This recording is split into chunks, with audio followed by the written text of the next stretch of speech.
All right, so we're going to start to wrap our Spay Pack. The first thing you're going to want to do is to lay out all the items that you're going to need. I laid out and identified all the instruments I was going to need, and we have a master list for you. I laid out my 20 gauze squares. They're pre-counted, so I don't have to stop to do it while I'm wrapping, and my indicator strip. So your book outlines how to place your instruments in your pack. So lay down your cloth wrap, your paper wrap, and then you're going to start to collect your instruments. So place them in your hand.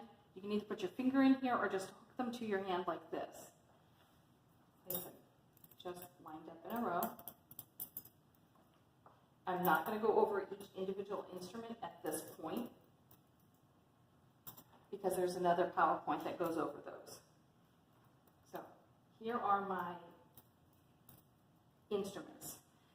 When you place them in your hand, you're going to want to make sure you go tallest to shortest and curved to straight. So like these instruments will lay nicely against each other. These are a little bit off. It's just how we have the packs lined up. You'll also find that we're lining them up for function too. You want to keep your instruments together. You place your spay hook inside one of the loops. Place it flat.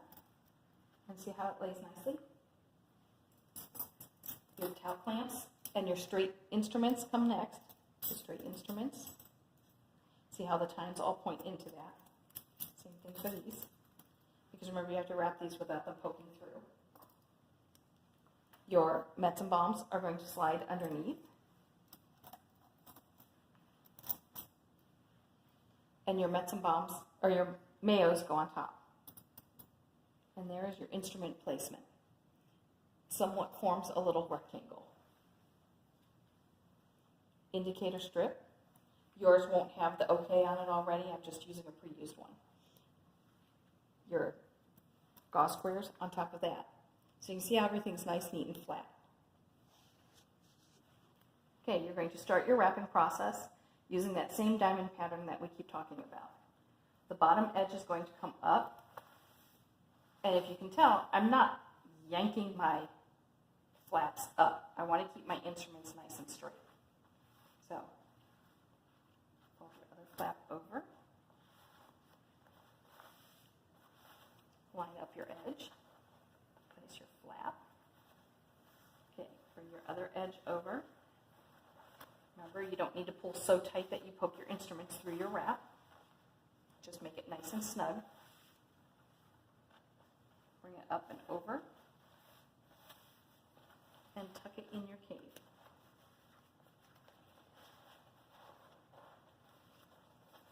Okay, there's your inner wrap. That will be the pack that only sterile people can touch. Your outer wrap, you're going to repeat the same process. Bottom edge is going up.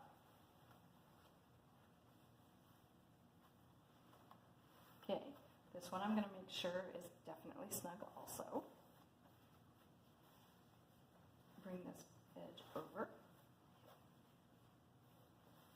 Okay. And then you're going to take your top flap, bring it up over, and tuck it into the cave. Okay. Now, this is the point where you can hear people say, well, to check to see if you have your pack wrapped tight enough, you throw it against the wall. That's really a no-no because you're going to break your instruments. But if you really want to check it, pick it up by one of the corners, and you can shake it. If it doesn't come undone, you have it wrapped tight enough. Okay. And we are going to find our edge of our tape. Because remember, our tape's not keeping our pack together. Our tape is just letting us know the sterile seal has not been broken. We're going to put our autoclave tape on it. And we're going to label it with what type of pack it is. In this case, it's a Spay Pack.